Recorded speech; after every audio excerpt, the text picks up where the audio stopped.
800 years of Islamic territory and 200 years of Christian rule. But in the last few decades or after independence, we're slowly losing that resistance. My personal view is that it's because we have imbibed Gandhian values rather than resisting. Somebody asked that question. Yes. What are your views? Sattvic.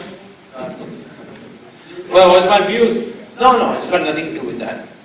I don't think, if you look at the attendance in temples in India, they're gone by leaps and bounds. In fact, many of the sadhus are making lots and lots of money. People who don't know that I'm not a real Swami, they also offer me money. So, I don't think that we are losing. What is happening is that organic whole or a corporate mindset. See, I have said many times, numbers, we are 1 billion people is meaningless if the mind is not ready. Suppose there are 1,000 goats standing at one place and one tiger comes. The goats are in majority, but they will run. And one of them will end up in the tiger's stomach also. So, what is the reason? Because the goats don't think as a collective. They think only of themselves and they run. Or strength by itself is not sufficient. In a circus there will be 5 lions in a cage and one thin, wiry ringmaster will come and say, get up, climb up. And they will all climb up the bench and sit there as he's ordered them to do. Each of the lions is strong enough to kill that ringmaster.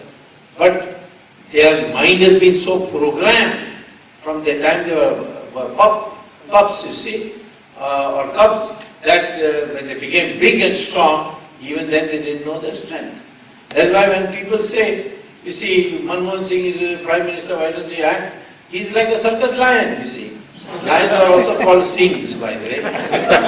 So, Manmohan Singh is a Circus Singh, you see. And that ring mistress is there. She doesn't climb up, and he climbs up.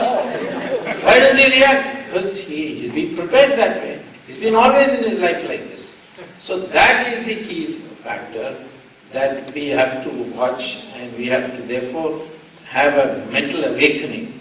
And I say, therefore, we must know that we are one people, and therefore we must react as one people. We have a glorious tradition, and that glorious tradition has to be protected. Yeah. Next one. My name is Bhuvana. I have 2 questions for you. 1. This work is too important to stop with you. What are your strategies for its continuance? Number 2, other than giving you money or casting the right vote to the right person or giving you a few cheers and claps, what is it that people like me can do to help you? Thank you. Okay. Question. First of all, people like you should get over this despondency that nothing will happen. Second thing is you must give up this distaste for politics. Ramayana and Mahabharata is full of politics, yet we don't think of them as politics. If you read it carefully, you get all the codes of behavior and what strategies you should take forward. I only say that one of the problems that the British rule created and Jawaharlal Nehru continued is to discourage good people from coming to politics. As a consequence, we have, look at this country. I met yesterday, I had dinner with President Obama.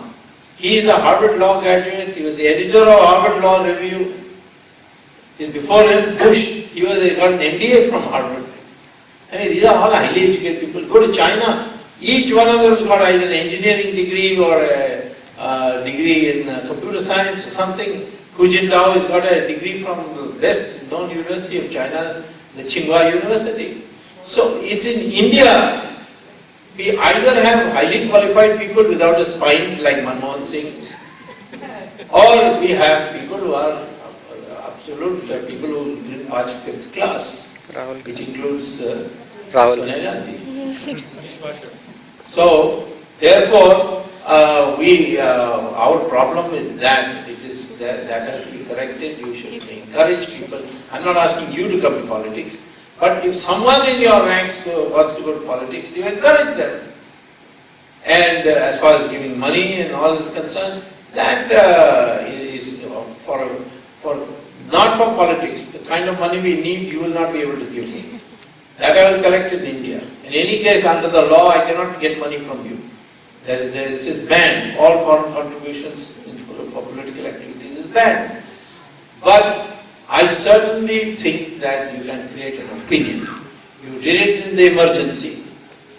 Because of the opinion you created, people in India came to know the truth. Because there was censorship there, they did not know. And that caused the transformation. And this was told to me by no less a person than Mrs. Gandhi when she returned back to power.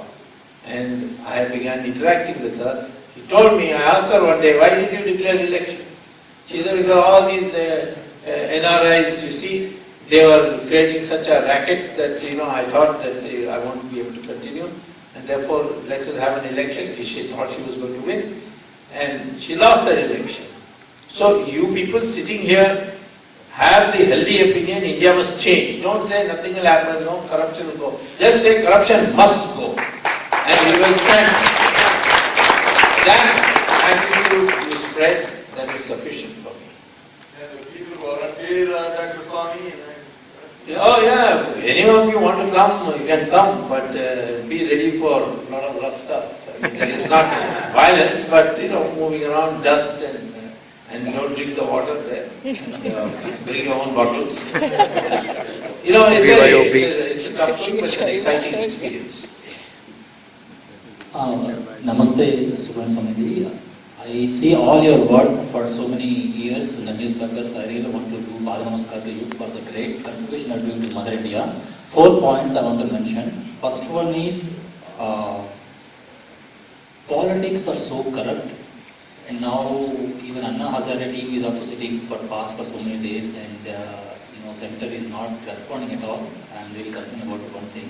Number 2 is temples, like everybody mentioning Global Hindu Heritage Foundation doing a lot of work, and unless we bring up the temple, and even Ravi Shankarji yesterday talking in satsang, we need to create many satsangs everywhere and bring 1% to 10%, 10 into 1,000 and crores of people like that.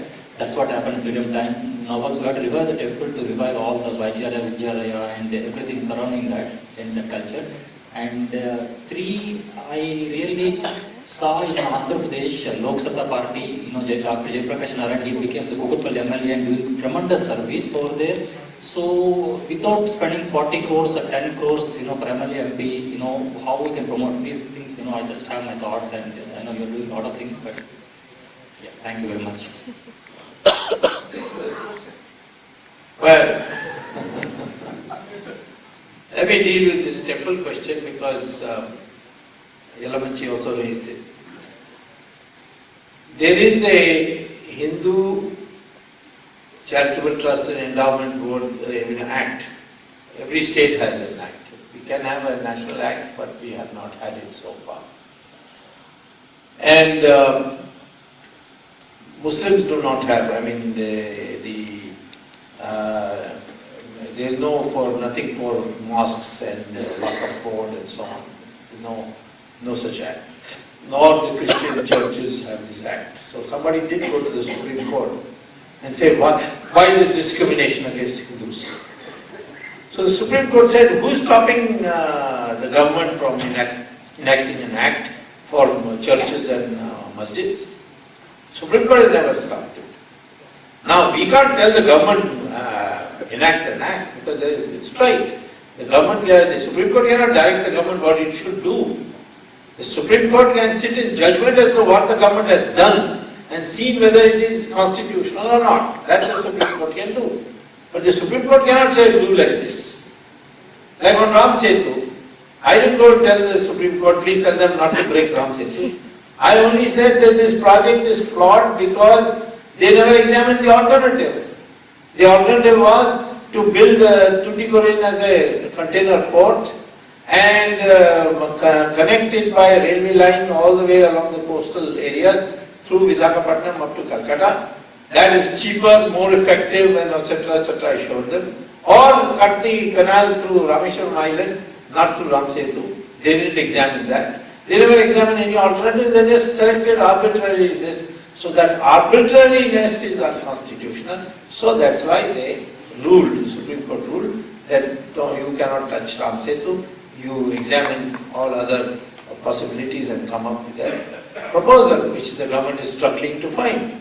So I am saying that the fact that the Hindu temples have these boards, and these boards are all eating money, and some of them for such a long time. So finally, I have gone to court and filed a petition, which as soon as my 2G gives me a little time, I'm not in government, nobody's paying me a salary for doing all this work. All these CBI guys are getting fat salaries and sitting on their backsides. Whereas I am doing it on my own efforts.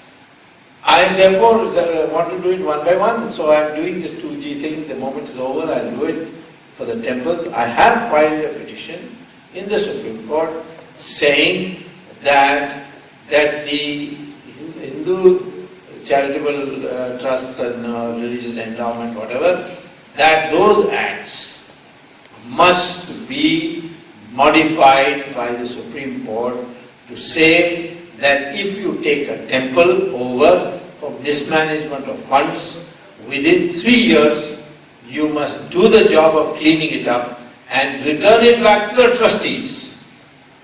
Now, when was Tirupati taken over? 1933. Many of the temples have been taken over 70 years ago. In Tamil Nadu, there are 47,000 temples taken by the government. I mean, is it a job of the government to run a temple? So, and they loot the money, they loot the land belonging to the temple, all that. So, as soon as that comes, I will win that case because there is a constitutional article which says, Article 31, bracket A, bracket D, bracket 1, bracket D, which says that no government can take over the property for more than a reasonable period. And I am interpreting reasonable period as 3 years. Certainly 1933 to today will be what? 70 years? No, 78 years. 80 years. Almost 80 years, you see.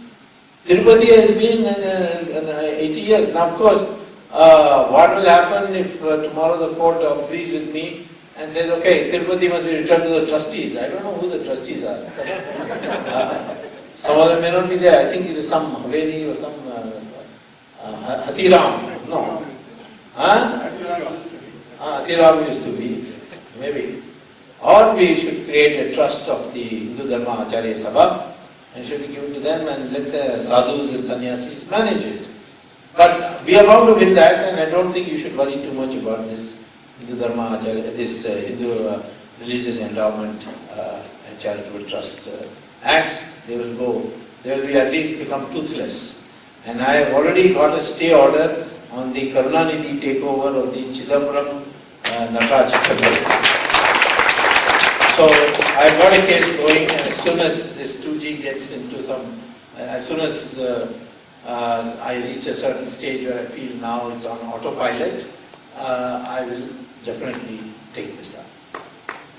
Now there are other questions also, but I'll answer that separately. Yeah. Namaskar, Dr. Swamy. My name is Prasannan Pillai. I am from Kerala. What I see is when a Hindu sees another Hindu, they don't, immediately accept them as their brother or sister. First, they have to understand, what their background is, what community he belongs to. I had an experience here in Chicago, where we have about several communities and community organizations. So I felt, when you are at least in USA, people should be able to go to any of these community groups. So I decided that I will seek membership in one of the other, actually rival communities group. So I I hid my name. I didn't give them my last name. So they couldn't figure out what my community is.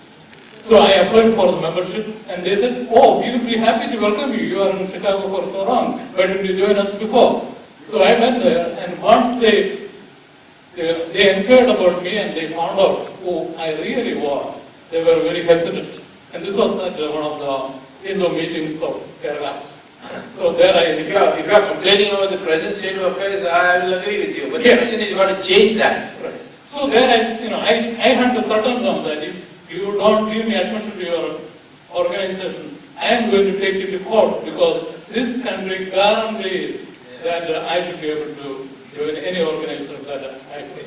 So in Kerala, my question is in relation to Kerala, we have two large communities there. These two communities are always in rivalry and these communities are caste-based organizations. So how do you address this issue? You mean the Nair and the Iravas? Exactly. You know the situation. So if these two communities come together, we can change Kerala. It will be a new Kerala. The minorities will not take away the resources. How do you propose? Yeah, well, I'm in Trivandrum on the 1st of August and I have got information that the Nairs and the Iravas are coming together. So maybe you might hear an announcement very soon. So don't be despondent.